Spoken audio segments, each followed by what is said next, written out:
living a life of action. Who here likes action? Show of hands. So most of you like action. So who am I? Who is this person that's talking to you? Standing on the stage, just running his mouth, just jab, jab, jab, jab, jab, jab, jab, jab, jab, jab, jab, jab. Me, I'm crazy. I'm completely crazy. People call me crazy all the time. I mean, look at me. I just can't keep, I'm manic. I'm just talking, all right? I'm wild, crazy. Crazy people don't know they're crazy. I know I'm crazy. Therefore, I am not crazy. Isn't that crazy? Helicator said it right. Avoiding danger is no safer in the long run than outright exposure. Fearful or caught just as often as the bull. And she's probably crazy too. But not as crazy as her. That's pretty crazy. Seriously, guys. What am I talking about? Wait for it. There it is. Crazy people. We're everywhere. We are what you would call maybe a little esoteric. Maybe some people just can't be crazy, wild, full of action, manic, whatever you want to call us. But we are, as you can see, that guy, if he's not entertaining me, he's definitely entertaining himself. Look at that smile. That's cheesing from ear to ear. Looks like he has a long night with the boys. That's what it is. This is my favorite crazy person. So who is he? Just a guy, right? Just got a leather jacket. He's got a hoodie. He's not even smiling. He doesn't look that crazy, right? He's just a normal dude. Maybe a little shave. Maybe that's a little crazy. Maybe that's what makes him crazy. Maybe he runs around with a shaved head. Maybe that's his crazy thing. Maybe. He's got a pretty wife. I guess crazy people have, attractive female companionship or male companionship. Let's not misgender people here. Not pointing out anybody. But he is definitely certifiable, even by my standards, crazy and esoteric level of crazy. So I'm really going to string you along here, because I can't just let you know who this guy is. Because I'm sure you're just chomping at the bit. Who is this guy? See, Slate's like, you better just show me who this guy is. I'm tired of you just talking about this guy. Who is he? It's Jeb Corliss. And he's got some good quotes too. Okay, he's got, let's count it. Bald hair. He's got a killer leather jacket. Everybody knows that one guy with a leather jacket. And he's got good quotes. And he's got a pretty wife. Not too crazy, right? That's not too crazy. I think somebody should start counting times I say crazy, because it's eventually going to be numb to your ears. Okay, now we're getting somewhere. Okay, he's got a helmet on. He's got cool little sunglasses, right? Got that little James Bond look going on. You say, well he's got the gloves. Maybe he rides motorcycles. But that's not too crazy, right? That's not crazy at all. There's a bunch of people that ride motorcycles. Some people, like my mother thinks riding motorcycles is absolutely crazy. But she also worked in Grady ER, so that's a little understandable. But then you see this GoPro. What's that doing? Is he filming himself riding a motorcycle? Filming his own crotch? I think that would be a little too crazy for my book. A little over the top. No, not quite. Oh, wait a minute. He does wingsuit stuff. Now that's crazy. But even you go even farther than that. Well, Tyler, there's plenty of people that do wingsuits and skydive. That's not enough. I'm more extreme than that. I want more, Tyler. Give me more. Voila, more. This is Jeb Corliss. He is grinding the crack in European country. You can actually go on YouTube, type in that exactly, and you can watch this man come literally within like 6 feet of the ground. Now that is crazy. I remember when I was younger, 1,000 years ago, when I was 19. And I remember watching that video and just watching over and over again. It's like, I want to do that. I want to be like that. And everybody shaking their head. See, he knows what I'm talking about. Everybody just shaking their head like, why in the world would you want to do that? That's like, esoteric level of crazy. I'm really getting my points in here. And so that's not even close as he got. There's 2 passes on this little wingsuit trip that he took. He got that close to the ground. So close that the person holding the camera, the other camera, had to move out of the way. Now, while I do think he's crazy, I've done a lot of crazy stuff in my life. I think that's a little bit too much for me, getting that close. But that is what a lot of people call crazy, right? I mean, what is crazy? What is normal? You could say that's definitely not normal. I think we can all agree here. We're not, hey, Toastmasters group, let's go wingsuiting on a Saturday, right? No. But he is my favorite crazy person by and far, for that reason. And so since we don't really have time to watch the full video, I'm actually going to enact the video. Would you guys like to see me fly? Alright, so here it is. Alright, so I want you to imagine you're on a peak and there's a cliff right in front of you. And I mean, it's a straight cliff. And we're talking 500 to 800 feet of sheer rock face. You're looking down. You have this helmet on with a visor. And you got wings like Batman. And you're just thinking, man, this is going to be fun. Because, of course, like me, you're crazy. And you think things like this are fun. And so your cameraman, who's following you, who is also byproduct crazy, is counting down for you. And he goes, 3, 2, 1. And you just jump. And you're literally flying through the air. You're flying through the air and down the mountain. Down the mountain, down the mountain, down the mountain. And you get close to the ground and you can see the ground. You know you're going to get so close to it. And you're just going at, 100-something miles an hour. And you get what feels like this close to the ground. And you just barely escape with your life. And that is a visceral feeling that you can't replicate anywhere else.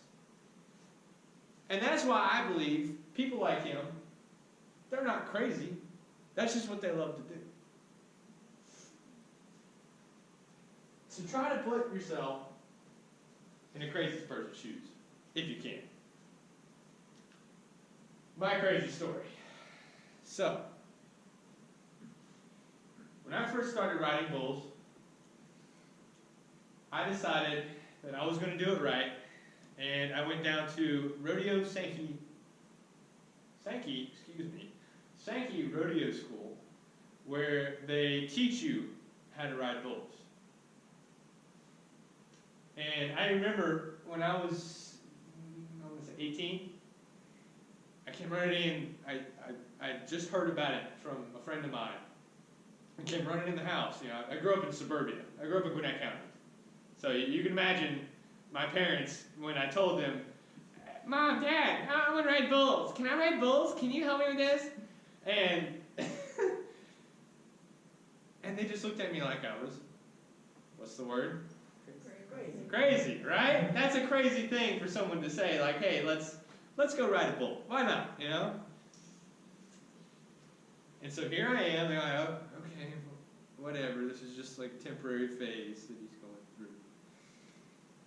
And so they pay for the rodeo schools, probably about $400. And I get excited. And I'm doing like 90 in my dad's CRV, like, I'm going to be a cowboy, right? Just imagine you driving down to Zolta Springs, Florida, which is just outside of Tampa, in my dad's CRV, of all things. Like a early 2000s CRV. and my cowboy hat and my Wrangler jeans and my boots, and I was just ready to be a cowboy. And so I drive down there, and I get down there, and they have us in these bunks. And because I grew up in Gwinnett County, and this is before I went to agricultural school, I had never really been around cows. And you could hear the cows at night. I mean, it was just like I was living a dream. And I'll never forget it. It was one of the best experiences. So we get there, and they teach us, run us through the equipment, the vest, and the ropes, and the spurs, and everything. And it gets time for your first bull run. And I'll tell you, boy, I had a big mouth on me when I was younger. I was telling all my friends that I was going to be this rodeo cowboy, and I was going to go do these things and ride this bull. Man, did I eat those words. I ate those words so quick, right when I saw them loading up the bulls in the chute. So here's how it went. They had these little mock bulls set up, and they taught you the basics. Of course, you can't really learn how to ride a bull. You have to ride it. That's the only way to learn, is to get on a bull and ride it. And ride and ride and ride. And so, but they'd have us on these little mock bulls, little plastic things, and they'd show us the different movements. But it did not prepare me whatsoever for the real thing. So then they're like, okay, now it's time. Get on your first bulls, because there was a lot of people there that had never ridden a bull either. And I remember walking, with my legs shaking like this, because I was a little bit terrified, to be honest. And I step up, my spurs going jingle, jangle, jingle. And I look at the bull, and I look at him. He says, well, it's time. You got to get on. And I said, well, I'm here. And I, get down. And all in all, it really is crazy to think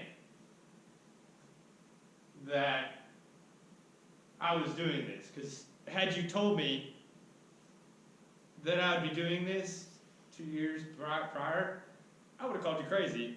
And then I would have gotten on my skateboard and went to the skate park.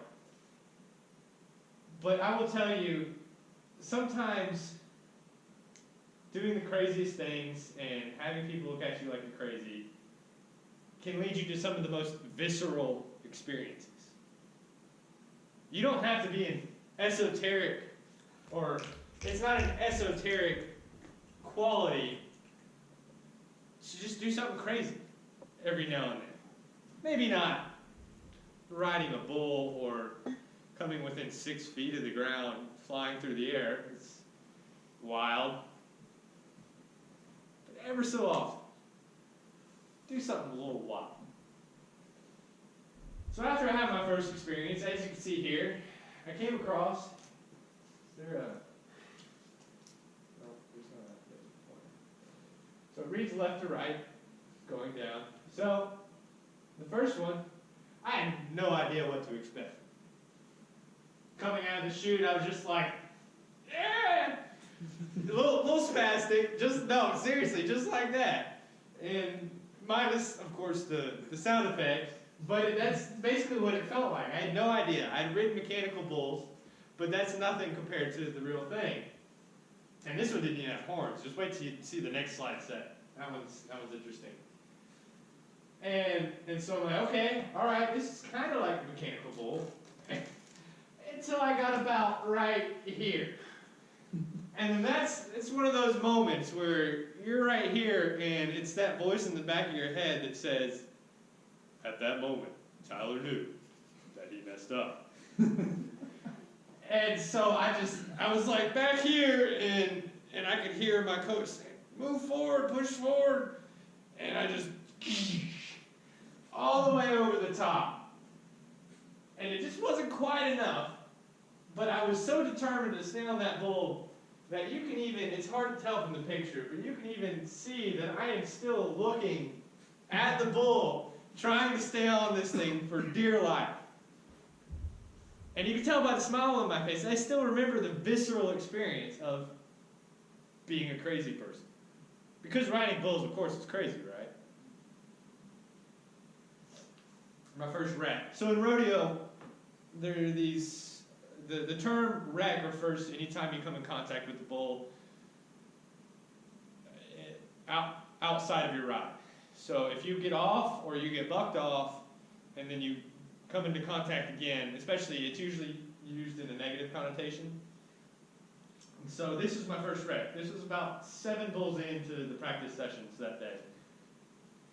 And coach was, I'm pretty sure sometimes just looking back and having ridden for 4 years and just understanding how rodeo people are and how cowboys are, that we like to play pranks on each other, especially the new guys. So I'm sure that Lyle Sankey, who's one of the main coaches at the time, was like, let's get him on something a little bit spicier. Let's see what happens, right? And so this bull, I think he was just honestly a mean bull that they just threw in there because he didn't even really buck. He just ran out of the chute. And I was like, oh, screw this, I'm out of here. And as you can see, he actually hooked me and flung me about 5 or 6 feet in my back right here.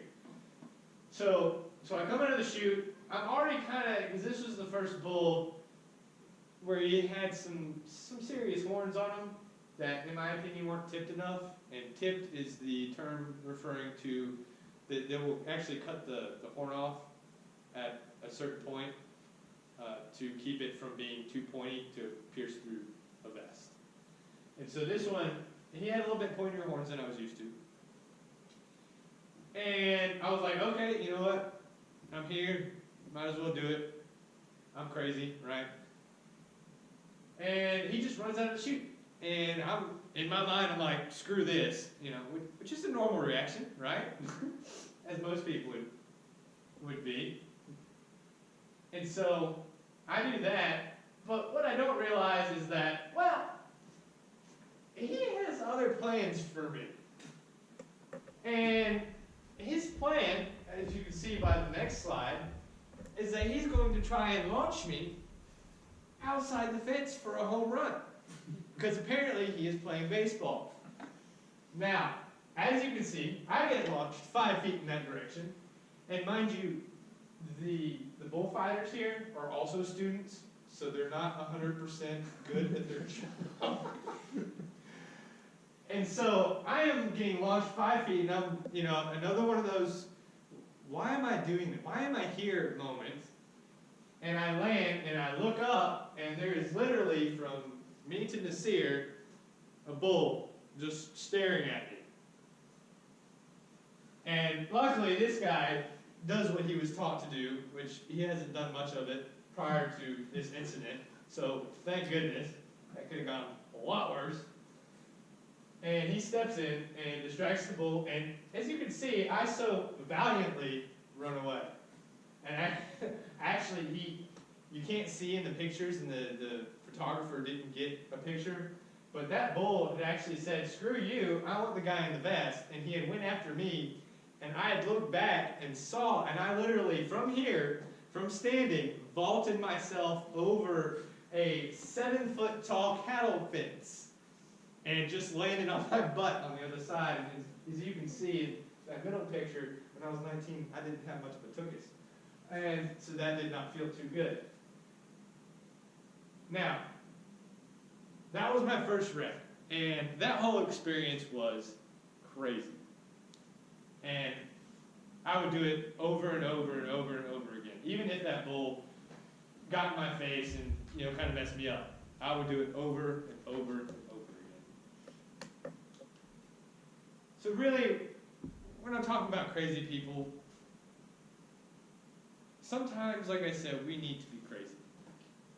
Sometimes maybe we need to take that risk, every once in a while. Just once.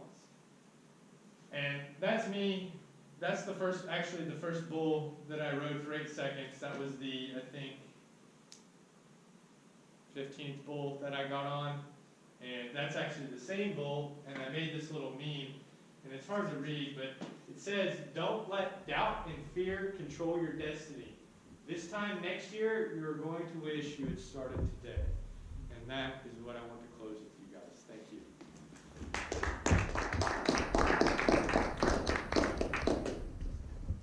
So if you know me, every once in a while I like to buy something a little outrageous, a little bit crazy. And if you were here a year ago, I talked about one of those things. It was the one wheel. This thing. This is a one-wheeled skateboard that you use balance to dictate where you want to go in terms of direction and how fast you can go. So if you want to go forward, you want to lean forward, and then lean right or left, or if you want to brake, just lean back. This thing was $1,500, and basically the reason why I wanted it is because, you know, when you're third year, fourth year, it's a little tiring going around campus every once in a while, and walking is just that much more difficult to do. And people are telling me, Tyler, it is not worth getting on one wheel so you don't have to walk anymore. I'm like, fine. But ever since then, my list of things I want to get has grown. It's grown from getting 360 cameras for GoPro, like the GoPro Fusion, to PCs, to audio decks, speakers, Raspberry Pis. The list goes on for mice, headphones. Ignore that. But there's been one thing that I've consistently talked about for the past year and a half that I bought. And everyone has said, you know what? This is actually not a bad decision. This is actually kind of cool. I brought it with me. It is this. The DJI Spark. You can't see it in the back. It's this. What this is a drone that you can use for photography or cinematography, and you can take it to different angles and different shots that you can't by a handheld device. And the company that makes this is called DJI. It's a company from China. Basically, they're known for making other kind of drones, such as the DJI Phantom 4. That is the more common one that most people know. This is the one you'll see that's about the same size as 3 large domino pizzas stacked on top of each other.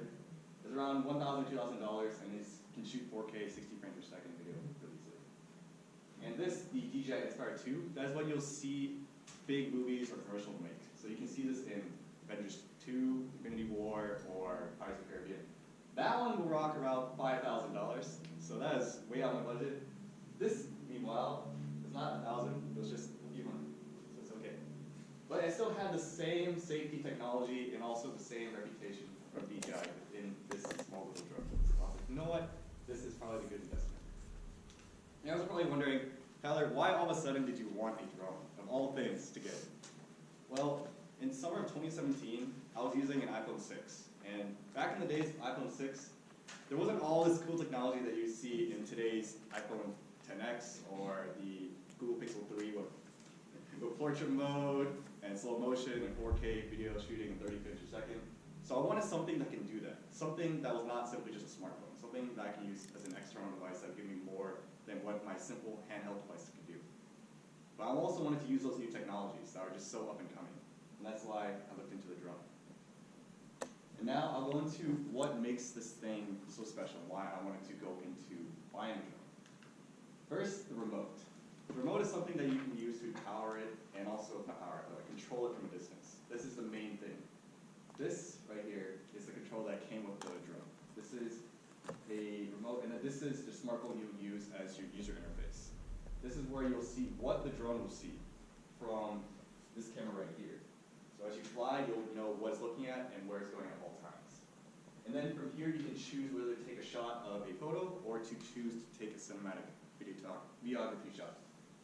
And also, to connect it to the drone itself, what it uses is a Wi-Fi signal. So if you go into your Wi-Fi settings and connect to, say, Pulse Secure or Linksys when you're back home in your apartment or at home in your house, then you'll use that kind of same user interface to connect to your drone.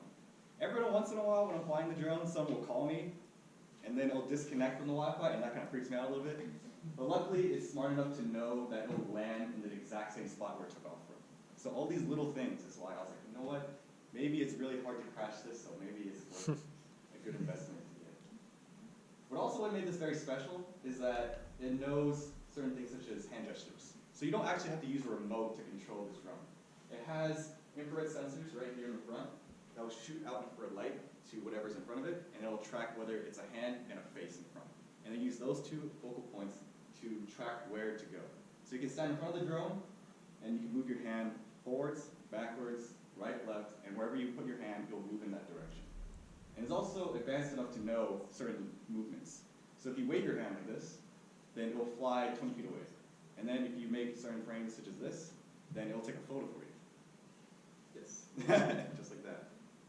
This photo in particular, that was the first time I used the hand gesture movement.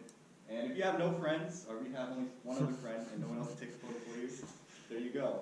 You have someone to take a photo for you now. It's some very revolutionary stuff.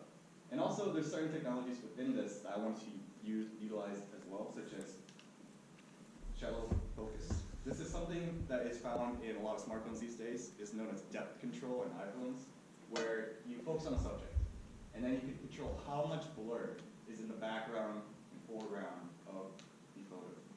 And how the DJI Spark does it is that it'll take a lot of photos of the same subject, and then it will choose different focal lengths of how much blur you want. So it'll literally take 3 of the same photo, and you can choose how much depth you want. In summer of 2017, that was really cool, but nowadays, it's in like everyone's phones.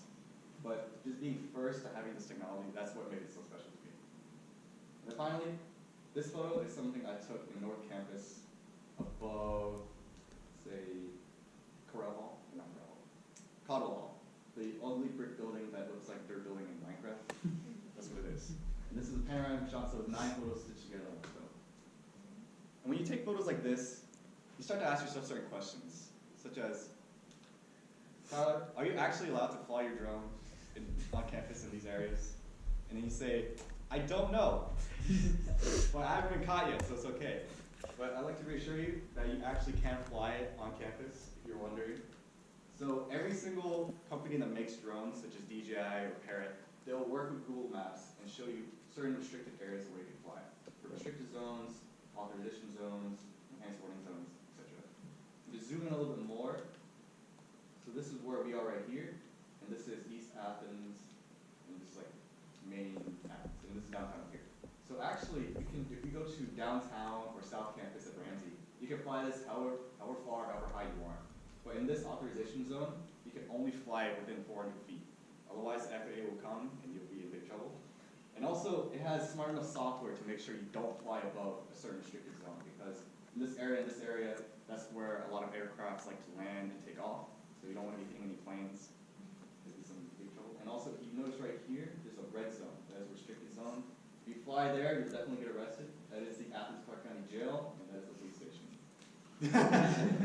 So good to know. And the good thing, this is all on the internet, so it won't be a surprise to anyone.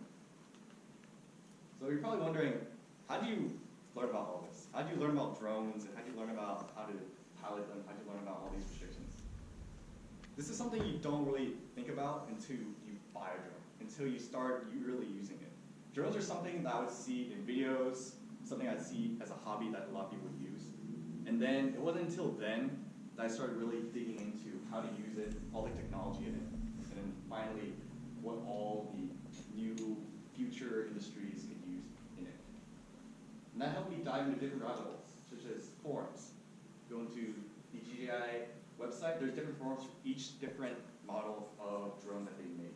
So from the Spark to the Phantom to the Inspire to other things that they don't even use for drones, like the Osmo. This is a portable gimbal. And they'll have all these questions from people that are like, hey, my drone's not working because I'm shooting blurry photos or shooting blurry videos. And I had the same problem. So if you go to these forums, you'll figure out different questions, and then maybe some will be similar to yours, and you figure out certain solutions that way. And this is like a life skill that I learned from just having a drone, because once you get to your upper level classes, and then the professors are just like, you know what, here you go. You have to figure out a lot of things on your own, so you have to learn on Google, and this is just one of those things I caught up just from just using a drone. Additionally, when you go on and use a drone, you'll start using different things like YouTube tutorials, and then you'll see everything from tutorials from here to what different uses you can use with the drone itself. And then it'll also inspire you to look up different things for how other people are using it on, say, Instagram like this, and then you start having different likes, like so. In fact, I even have a video of my own from using the drone, this one. So this is something that I don't like to make whole 10-minute long videos about drones. This is something I like to show my, say, friends or parents, where it's like, where do you live? It's like, oh, I live right there. And then you can show them the whole spectrum, from a whole different angle. Yeah. Oh, okay.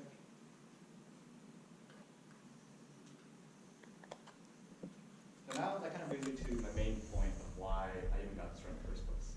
A lot of people, whenever they hear, Tyler, why did you buy something that's just outrageous or so expensive that no one else really has? The reason why I ask is because a lot of times, as a materialistic person, I like to have things rather than relationships or go on vacations like that. But it's ironic because through having all these certain things, you get to have these new experiences, have these new thoughts and perspectives that you wouldn't have until you actually got it. It's kind of like having a perspective on sports. If you just simply watch sports, watch NBA basketball, watch UGA football, you're not going to get as good as Jake Fromm or LeBron James unless you actually go onto the field or onto the court and start shooting your hoops or throwing the ball yourself. Just like using a drone. You're not going to get the full experience of what it means to use a drone, what it means to be in a community where you can use drones until you actually have them yourself. Although this one's very simple, it's not really that advanced, it can't shoot 4K. It's something that can help put you in that spectrum. And now these days, the barrier of entry is a lot lower. Drones themselves, you can find them on Amazon for 30 bucks. They're about this big. You can fly them indoors. I'm not going to fly this one indoors, although I can. It's really loud, and also I don't want it to accidentally hit a wall. But yes, so that is it. But I encourage all y'all. If there's something out there you want to get, and something out there that everyone else is saying, you know what? I would think twice about that. You should just think. If something like this can help bring new experiences and help you learn about something that you wouldn't really think about, then it's definitely worth going into.